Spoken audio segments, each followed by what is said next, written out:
네.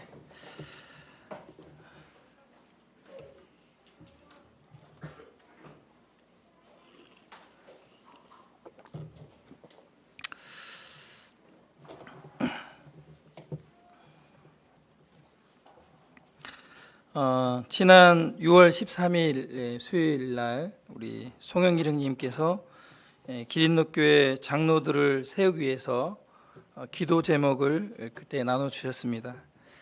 그리고 교회에서 장로들을 세운 일이 얼마나 중요한지 우리 성도님들 함께 공감하시고 또 성도님들 성경을 통해서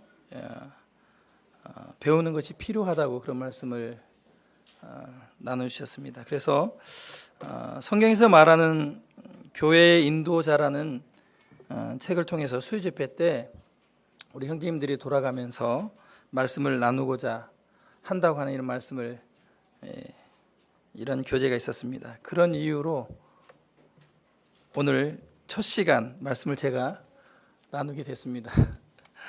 우리 형제님들이 첫 시간을 부담스러워 하시는 것 같아서 그리고 또 저도 말씀 교재를 계속 뒤로 이렇게 미룰수록 부담이 돼서 제가 먼저 하겠다고 이렇게 말씀하셔서 제가 먼저 하게 됐는데 생각보다 시간이 빨리 와가지고 계속 말씀을 보고 해도 좀 쉽지 않았습니다.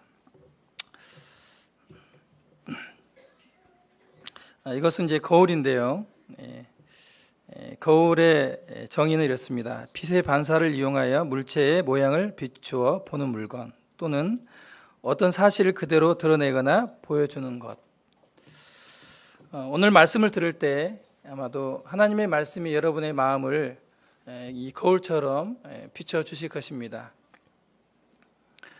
근데 이제 하나님의 말씀을 들을 때 거울처럼 이렇게 우리의 양심을 비춰주시고 또 우리의 생각을 비춰주시는데 종종 이 거울을 돌리고 싶은 생각이 좀 듭니다.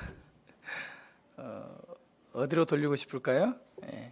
나보다는 다른 사람에게 이렇게 돌리고 싶을 때가 있습니다. 혹은 판단의 도구로 이렇게 이 거울을 쓰는 경우들이 있습니다. 오늘 여러분들이 이 말씀의 거울 앞에 설 때에 여러분 자신을 비출 것인지 아니면 다른 사람을 비출 것인지 마음의 결정을 하시고 말씀을 들었으면 좋겠습니다. 특별히 오늘 저희들이 나눌 말씀은 교회 인도자들에 대한 말씀이기 때문에 말씀을 들으면서 교회 인도자들을 판단하거나 또 마음의 섭섭함을 갖게 되거나 혹은 우리 장로님들도 말씀을 들으면서 우리 성도들을 또 생각하면서 섭섭한 마음이 들거나 이런 수도 있습니다. 그래서 오늘 하나님의 말씀이 우리에게 비춰질 때 우리 성령께서 우리 자신을 비춰주시고 또 우리가 하나님 말씀을 옳게 배우고 또 말씀을 사모하는 그런 시간이 됐으면 좋겠습니다. 교회 인도 성경이 말하는 교회 인도자들이란 책은 알렉산더 스트라우크 형제님이 지은 책입니다. 제가 책을 읽으면서 특별히 형제님이 하나님 말씀을 깊이 연구하시고 특별히 저희 교회는 그렇지 않습니다만은 기존의 기독교의 교회들이 교회의 이 장로직 인도자들에 대해 성경적으로 지금 제도가 돼 있지 않기 때문에 참 문제들이 많이 있습니다. 그럼에도 불구하고 저희들이 오늘 앞으로 쭉 계속해서 기회가 되는 대로 이 책에 나와 있는 말씀을 중심으로 또 성경 말씀을 상고하면서 성경적인 이 장로 제도에 대해서 말씀을 나눌 것입니다. 이 책의 필요성에 대해서 이 책에서 언급하고 있는데요. 이 책은 장로 제도를 가지고 있지만 성경에서 말하는 그 진정한 의미와 명령을 모르는 교회들을 위해서 쓰여졌다고 합니다. 저희들이 알고 있습니다만은 또 말씀을 통해서 깊이 상고해 보면 좋겠다는 생각이 듭니다. 그리고 이 책의 목적이 있습니다. 또 제가 말씀을 나누는 목적이 있는데 그것은 성경에서 말하는 장로 제도의 의미를 정확히 우리가 배우는 데 있습니다. 성경에서 말하는 장로 제도. 그러기 위해서 우리가 가장 권위가 있는 성경으로 우리가 돌아가야 될 것입니다. 성경대로 장로가 세워지는 것하고 장로직을 성경대로 하는 것은 별개의 문제라고 생각합니다. 비록 성경대로 장로가 세워진다 할지라도 성경대로 장로직을 못할 수도 있거든요. 그래서 오늘 성경대로 세워진 장로 제도에 대해서와 또 성경대로 그 직임을 다하는 부분들을 함께 말씀을 통해서 배워가겠습니다. 이 책을 잠깐 소개하겠습니다. 이 책은 총 4부로 되어 있는데 15장으로 되어 있습니다. 오늘 15장인데 첫 번째 장, 양들을 돌아보는 사역, 제1부 성경적인 지도력에서 양들을 돌아보는 사역에 대해서 오늘 말씀을 나누겠습니다. 장로직에 대해서 5가지 중요한 특징이 있는데 그 중에 이제 하나님께서 양들을 돌아보는 사역을 모델로 하나님의 교회의 인도자들을 이제 가르치고 있습니다.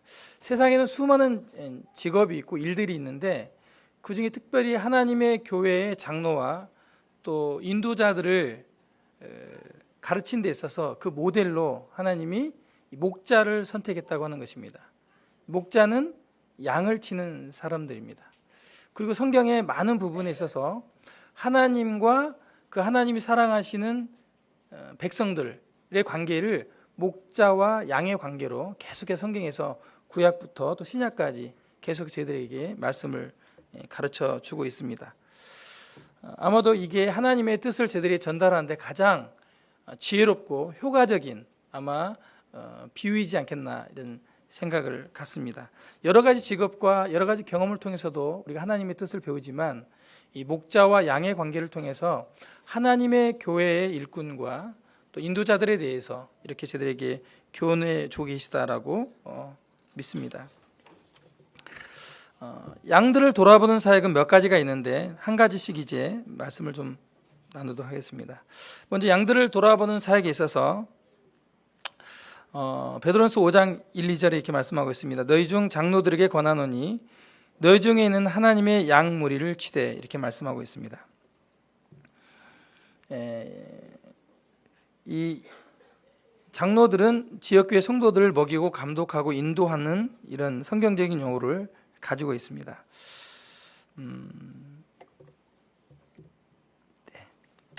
그리고 성경 여러 곳에서 말씀하시는 게 특별히 이스라엘과 하나님 관계 속에서 에스겔서 34장 말씀을 통해서 이 하나님의 인도자들을 목자라고 이렇게 단어로 표현하고 있습니다.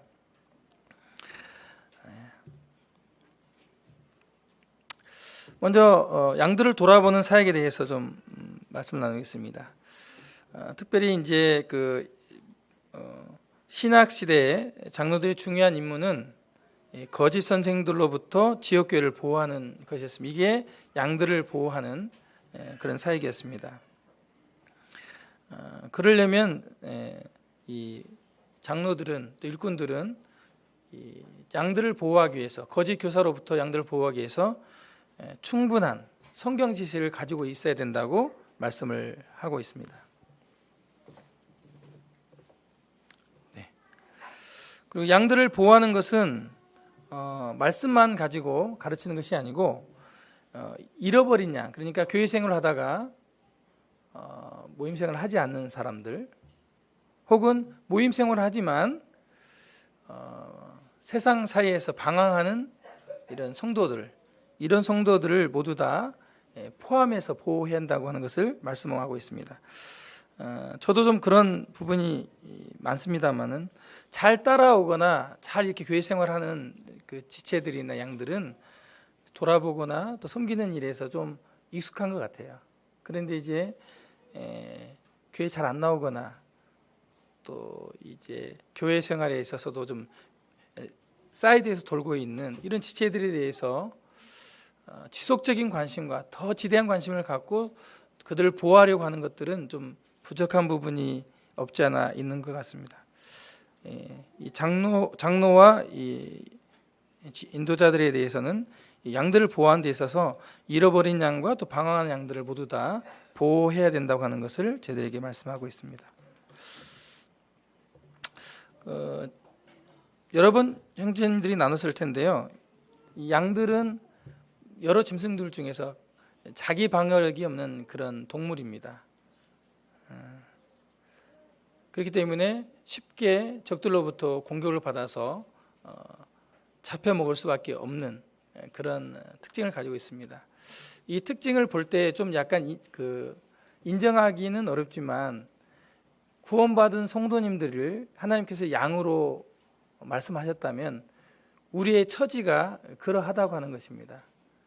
우리는 우리 스스로를 방어할 수 있는 그런 힘이 없다고 하는 것입니다. 나는 그렇지 않아 이렇게 생각할 수 있는데 실상 우리의 특징과 처지가 그렇다고 하는 것을 성경에서는 양이라고 하는 이런 모델을 내세워서 우리의 처지를, 우리의 체질을, 우리의 형편을 말씀을 해주고 계십니다. 어떤 외부로부터의 어떤 공격에 대해서 거의 무기력할 정도로 우리 스스로에게는 힘이 없다는 것입니다. 정말 그러한가 좀 생각을 해봤습니다. 제가 비즈니스를 사업을 하면서 고객들과 이렇게 갈등이 있을 때가 있어요. 그러면 누가 손해를 볼까요? 단연코 그리스도인들이 손해를 봅니다. 그들과 함께 맞서 싸울 수가 없잖아요. 그들과 함께 어떤 물질의 이익 때문에 하나님이 기뻐하시는 방법으로 그들을 대적할 수 없잖아요. 그들에게 상처를 줄 수 없지 않습니까? 그래서 우리의 그리스도인들은 양심적으로든 어찌하든지 간에 영적으로든 이런 연약함이 있다고 하는 것을 좀 인식하게 됩니다. 이 책 읽어보셨을 텐데요. 저도 좀 읽어봤습니다.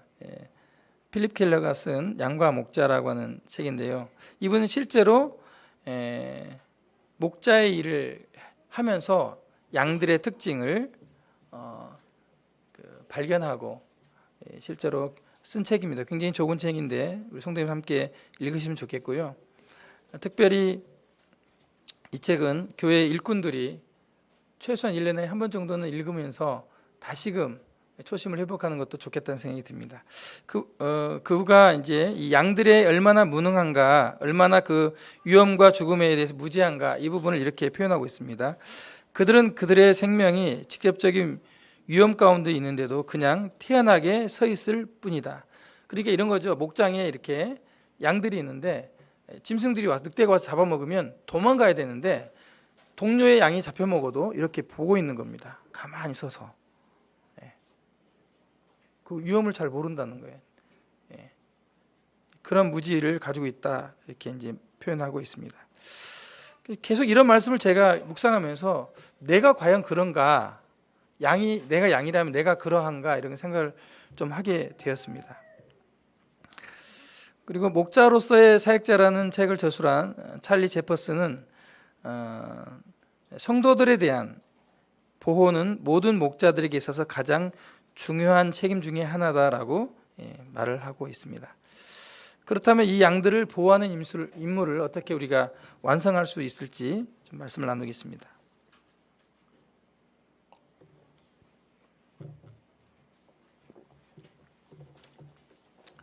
첫 번째 일꾼은 영적 경계심으로 이 임무를 완수할 수 있습니다.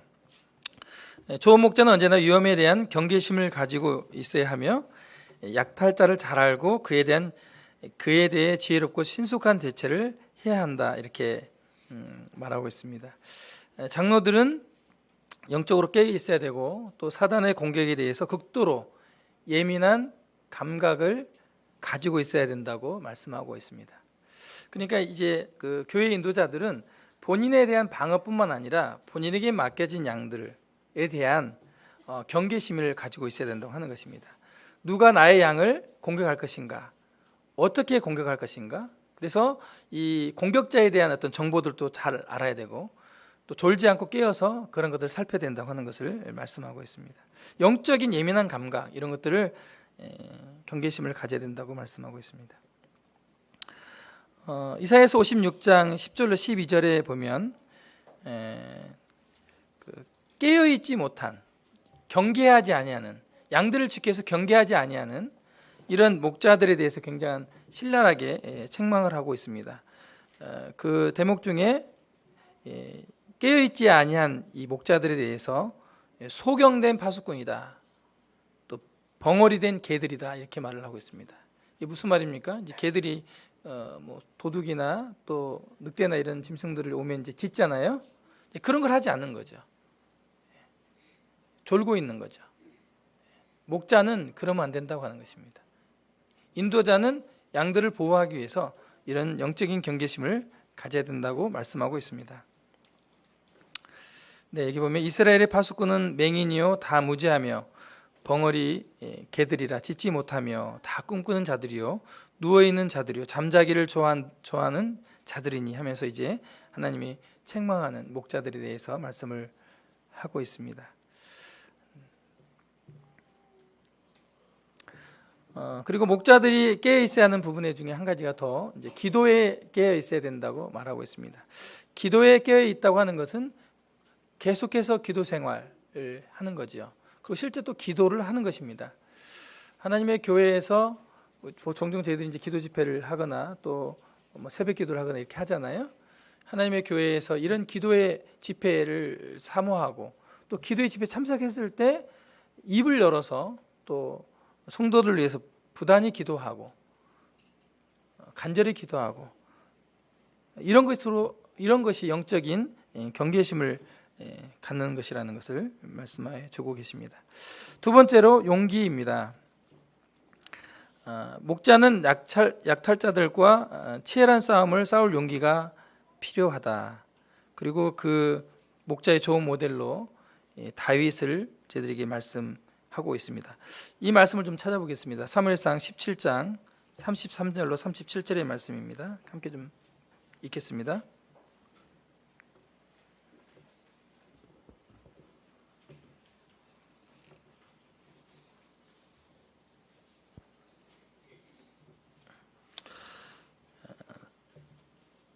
사울이 다윗에게 이르되 내가 가서 저 블레셋 사람들과 싸우기에 능치 못하리니 너는 소년이요 그는 어리서부터 용사임이니라. 다윗이 사울에게 고하되 주의 종이 아비의 양을 지킬 때 사자나 곰이 와서 새끼를 움키면 내가 따라가서 그것을 치고 그 입에서 새끼를 건져내었고 그것이 일어나 나를 해하고자 하면 내가 그 수염을 잡고 그것을 쳐 죽였나이다. 주의 종이 사자와 곰도 쳤은즉 사시는 하나님의 군대를 모욕한 이 할 리 없는 블레셋 사람이리이까. 그가 그 짐승의 하나와 같이 되리이다. 또 가로되 여호와께서 나를 사자의 발톱과 곰의 발톱에서 건져내셨은즉 나를 이 블레셋 사람의 손에서도 건져내시리이다. 사울이 다윗에게 이르되 가라, 여호와께서 너와 함께 계시기를 원하노라. 이 장면은 유명한 장면입니다. 소년 다윗이 거인 골리앗에게 이제 싸우러 나갈 때 이제 사울과 나눈 이야기입니다. 여기 보면 다윗은 골리앗과 싸우기 이전에 이미 그가 목자였을 때 곰과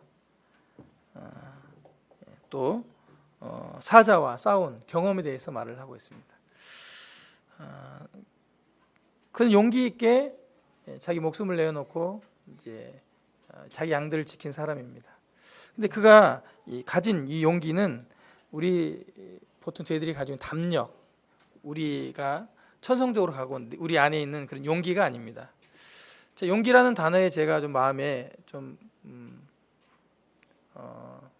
꽂혀서 용기가 뭘까요? 하나님, 용기가 뭡니까?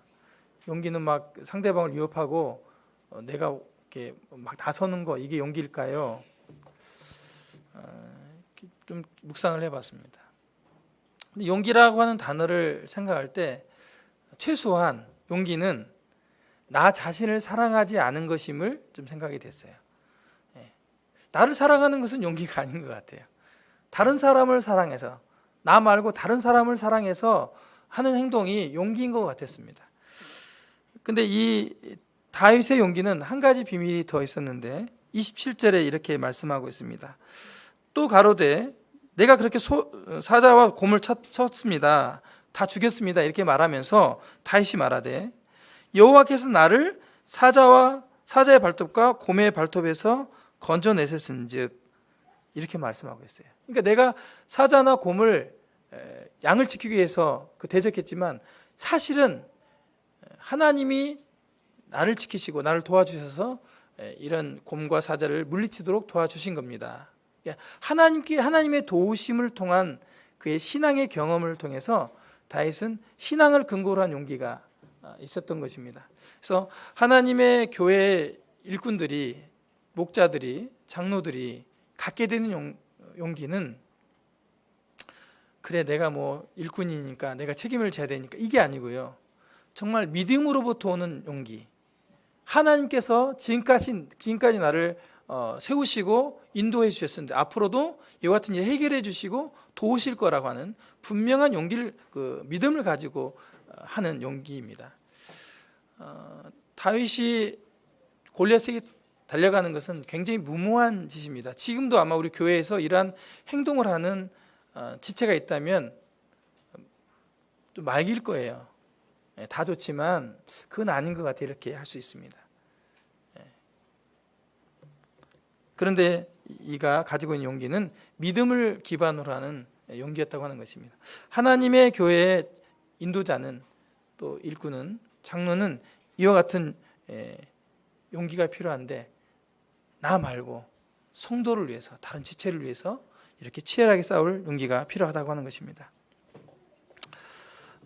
다윗이 갖춘 용기는 인도자들에게 필수적인데요. 특별히 교회에서 죄를 다루고 교사로서 교묘하게 거짓 교리를 가르치는 사람들을 다룰 때 이 용기가 굉장히 필요하다고 하는 것입니다. 특별히 우리 일꾼들이 어려워하는 게 뭐냐면 교회의 인도자나 교회에서 영향력이 있는 사람, 혹은 인도자, 이 장로 형제님들을 잘 도와드리거나 물질로든 뭐든 잘 도와줬거나 이렇게 친밀한 관계에 있는 사람들의 죄를 다루는 데 있어서 굉장히 용기가 필요하다고 하는 것입니다. 친밀하지 않은 분들을 다루는 것은 그렇게 마음이 어렵진 않은데 정말 친밀한 내 아들, 내 친족일 수도 있겠죠. 초기부터 너무나 많이 헌신하고 고생한 같이 동역자들, 이런 분들의 죄를 다룰 때, 이분들의 잘못을 다룰 때 이런 용기가 필요하다고 하는 것입니다. 두 번째로 양들을 돌아본 데서 양을 먹이는 것입니다.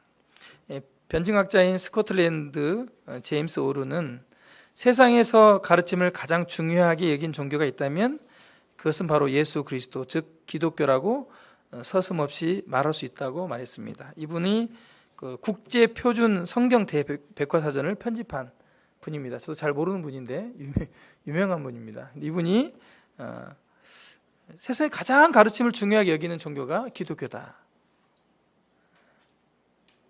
그래서 이 일꾼은 양을 먹임으로써, 가르침으로써 양을 돌볼 수 있다고 하는 것입니다. 하나님의 말씀을 가르치는 것에 대해서는 전 신약 성경을 통해서 우리에게 강조하고 있습니다. 잘 아시는 대로 우리 예수님, 선한 목자이신 우리 예수님도 훌륭한 교사셨고요, 뛰어난 교사셨고, 또 사도들도 교사들이었고, 또 초대교회 성도들도 하나님 말씀을 가르치는데 지속적으로 자신들을 헌신했음을 사도행전을 통해서 우리가 말씀을 배울 수가 있습니다. 그리고 사도 바울은 항상 디모데에게 읽는 것과 또 가르치는 것을, 또 권하는 것을 계속하라고, 창념하라고 디모데전서에서 말씀하고 있습니다. 또 고린도서 12장에 보면은 은사의 목록 중에서도 가르침의 은사가 나와 있습니다. 성도들이 사모해야 될 그런 은사입니다. 그리고 신약시대의 모든 장로들에게는 가르치기를 잘하며라고 하는 이 자격이 요구됩니다. 이 책에는 이런 표현이 있습니다. 오늘날의 장로들과 달리 신약시대의 모든 장로들에게는 가르치기를 잘하며가 요구되었다, 이렇게 말하고 있어요. 아마도 이제 이 장로직이 어떤 목사님을 이렇게 도와주는 위원회 정도의 어떤 체계를 가지고 있는 교회를 보고 이렇게 말씀을 하시는 것 같아요.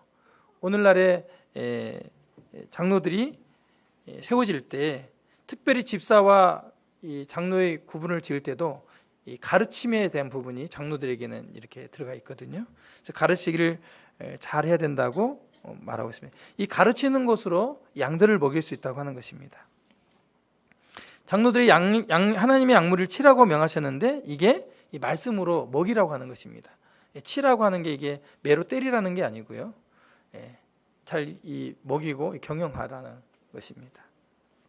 그리고 에스겔서 34장에 보면 악한 목자들에서 말할 때에도 가장 먼저 하나님이 책망하시고 비난한 것은 양들을 먹이지 않은 거예요. 양들은 먹이지 않고 자기들이 배부리는 겁니다.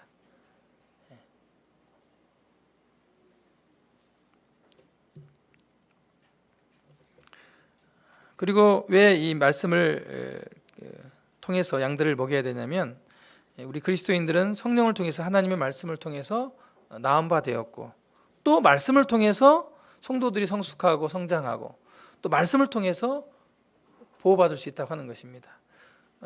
일꾼들이 아무리 그를 신방하고 그를 끼고 산다 할지라도 하나님의 말씀 외에는 사실 성도들을 온전하게 보호할 수 있는 것이 없기 때문에 또 성장시킬 수 있는 게 없기 때문에 이 말씀을 먹이고 가르치고 먹이는 건 굉장히 중요하다고 하는 것입니다. 그리고 우리 장로들이 이 목양에 있어서 성도들의 많은 필요들은 거의 굉장히 양질의 말씀, 이 가르침으로 대부분 다 채워진다고 하는 것입니다.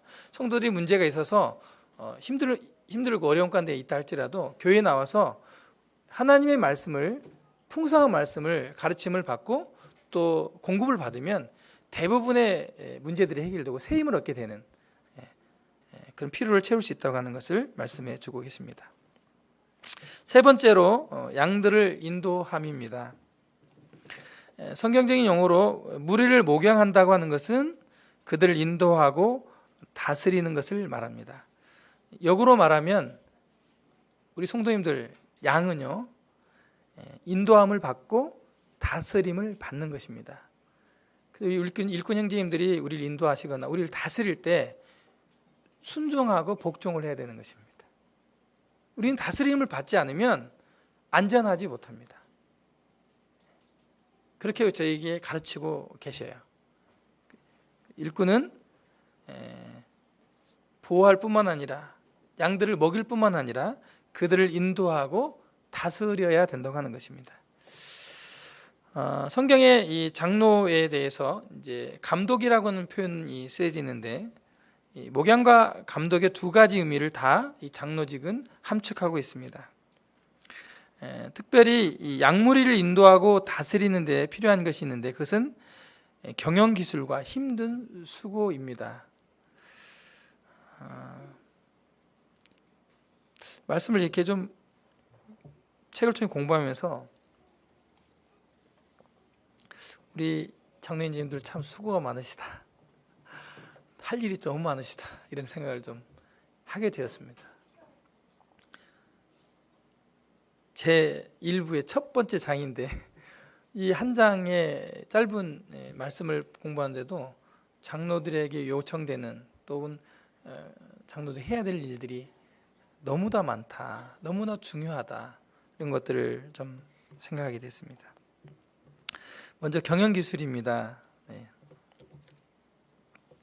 장로들은 인도자들이고 또 경영자로서 양무리를 위해 믿음과 그 방향을 제시해야 된다라고 말씀하고 있습니다.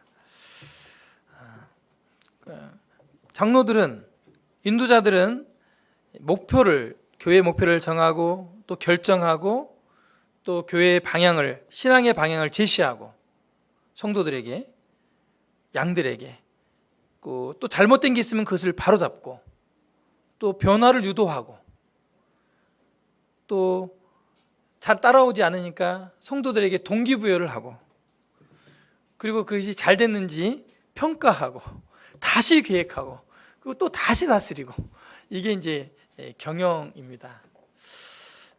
이걸 보다 보니까 일반 그 사업을 하는 비즈니스를 하는 경영과 별반 차이가 없는 것 같아요. 그래서 이 크리스찬 비즈니스맨들이 이런 얘기들이 합니다. 사업은 사역처럼, 사역은 사업처럼, 이런 단어를 써요. 우리 성도님들 가운데 사업을 하시는 성도님들이 계십니다. 그리고 종종 이제 사업하시는 성도님들과 이렇게 앉아서 얘기를 하면 좀 통하는 부분이 있어요. 사업하시는 분들이 서로 통하잖아요. 정말 치열하게 사업합니다. 돈을 벌기 위해서. 하나님의 교회의 사역 또한 최우선으로 사업하듯이 그렇게 정말 혼신을 다해서 사역을 해야 된다고 하는 것입니다.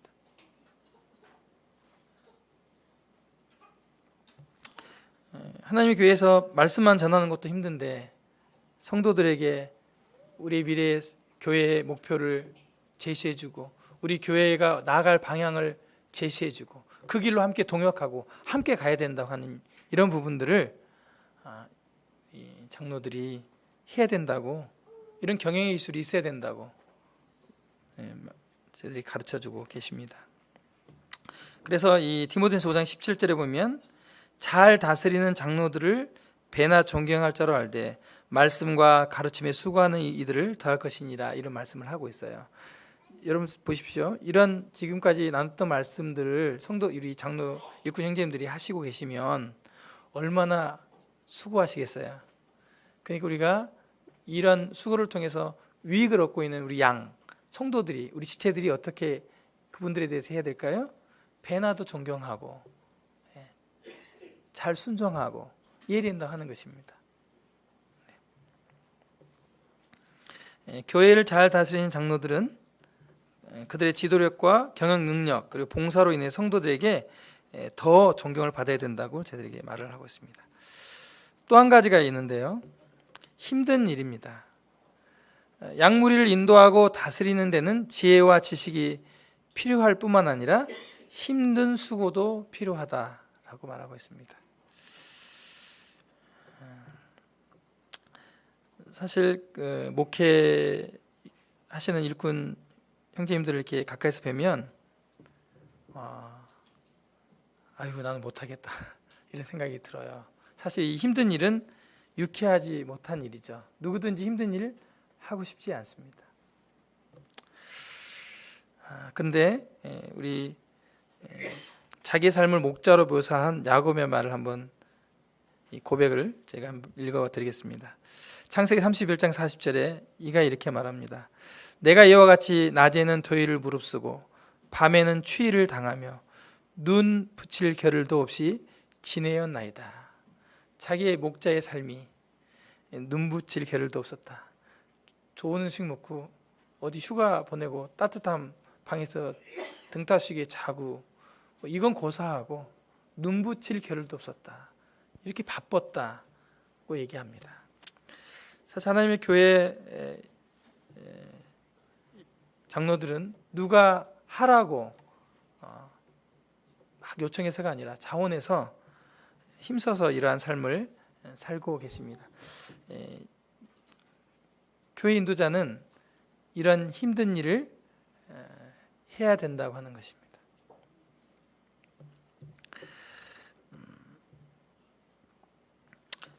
선교사 허슨 테일러가 이렇게 얘기했습니다. 진정한 선교는 힘든 일이다.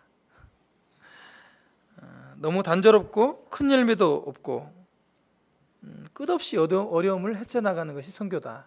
그냥 선교라고 하는 일은 뭐 대단한 일이 아니라 힘든 일을 하는 거다, 이렇게 하는 것입니다. 하나님의 교회 일꾼의 일은 힘든 일인 것 같습니다. 누가 뭐라 하지 않아도 교회 건물부터 성도부터 모든 일을 돌아보고 제일 마음을 써야 되고 또 몸으로 움직이면서 일을 해야 되는 것입니다.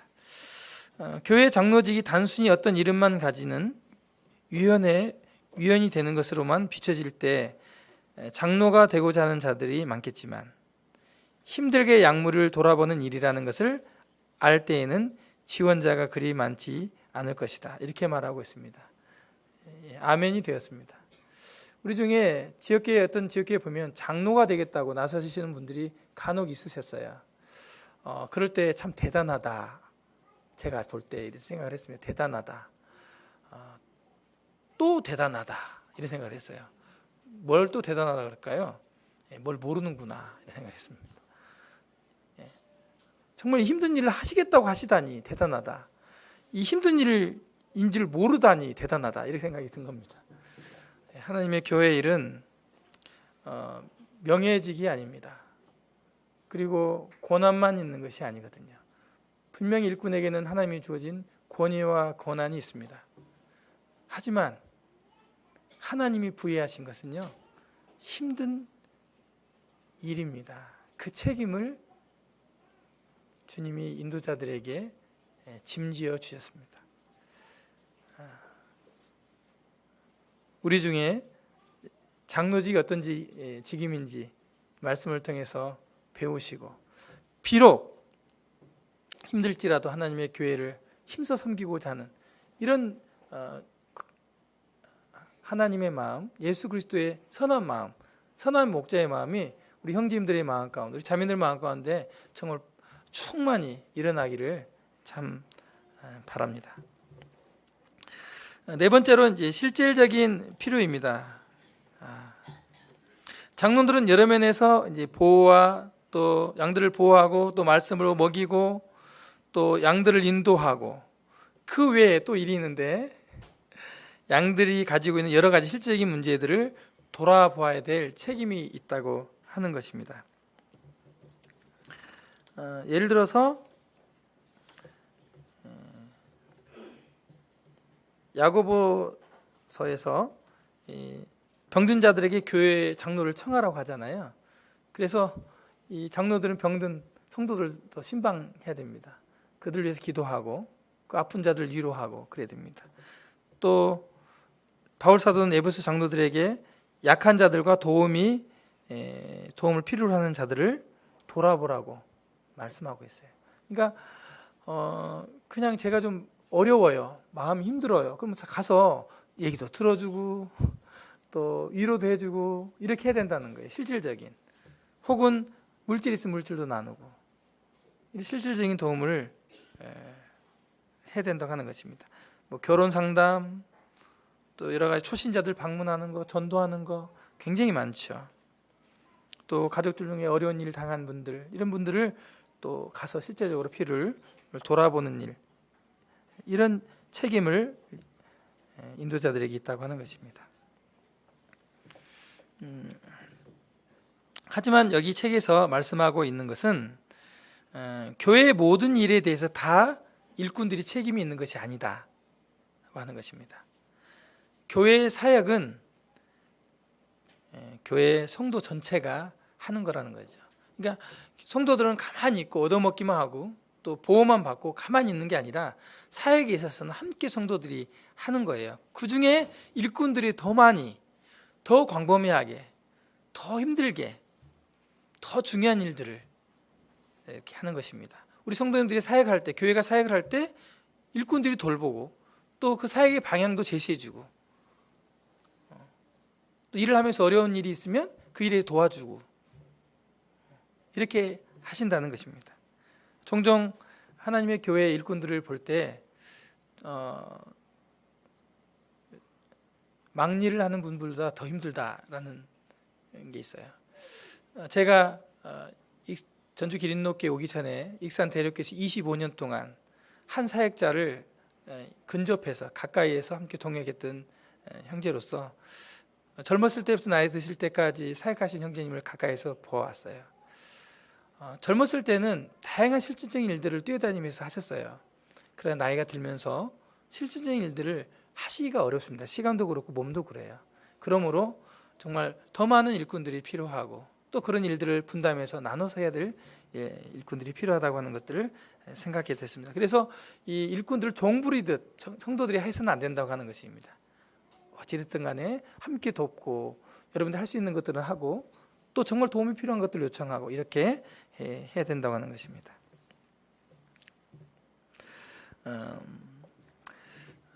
사도행전 6장 4절에 보면 사도들처럼 장로들은 그들이 비록 성도들의 실질적인 필요를 돕는 일에 관여하고 있을지라도 우리 일꾼들의 우선순위는, 인도자들의 우선순위는 언제나 기도와 하나님의 말씀에 전파해야 된다고 말씀하고 있어요.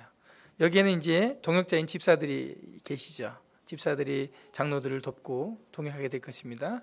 실제적인 일들을. 그러면 장로들은 어쨌든 일꾼들은 성도들을 보호하고 기도로 깨어서 경계하고 말씀을 꼴을 열심히 준비해서 먹이고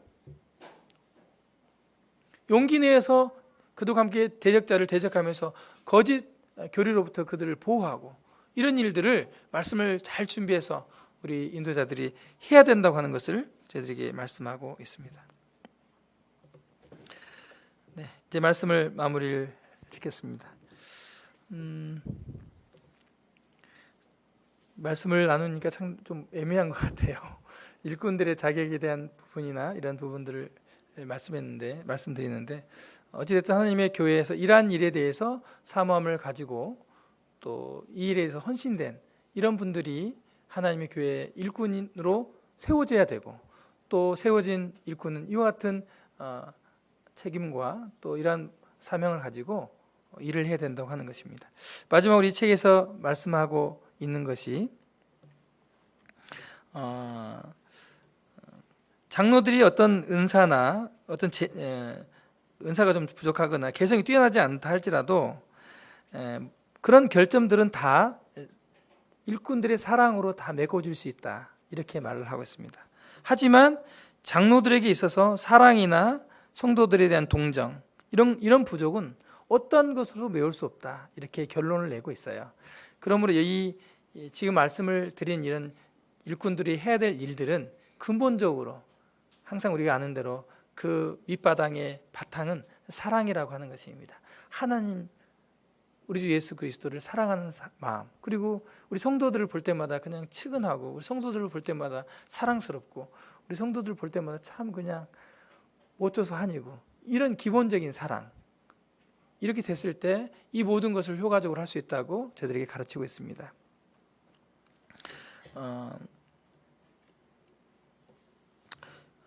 좋은 목자는 순수하게 그 양들을 사랑하는 자라고 팔레스타인 한 목자가 이렇게 말을 했어요. 좋은 목자가 어떤 목자입니까? 이렇게 물어보니까 그냥 순수하게 양들을 사랑하는 목자예요. 그래서 하나님의 교회 일꾼은 일보다는 사람을 우선으로 하고 사람을 사랑하고 하는 것이어야 된다고 하는 것입니다. 일보다 사람이 우선이고, 왜냐하면 사람이 곧 일이기 때문이라고 말씀을 하고 있습니다. 네, 오늘 말씀 정리하겠습니다. 1장 양들을 돌아보는 사역이 이제 하나님께서 성경에서 말하는 교회 인도자들의 사역인데요. 첫 번째로 이 양들을 보호하는 일, 두 번째로 양들을 먹이는 일, 세 번째로 양들을 인도하는 일, 네 번째로 실질적인 필요를 돌아보는 일. 인도자들은 이러한 사역을 하나님의 교회에서 해야 되고 또 하기 위해서 하나님께서 하나님의 교회에 세우셨다고 하는 것입니다. 네, 오늘 말씀 이것으로 마치겠습니다. 잠시 기도하겠습니다.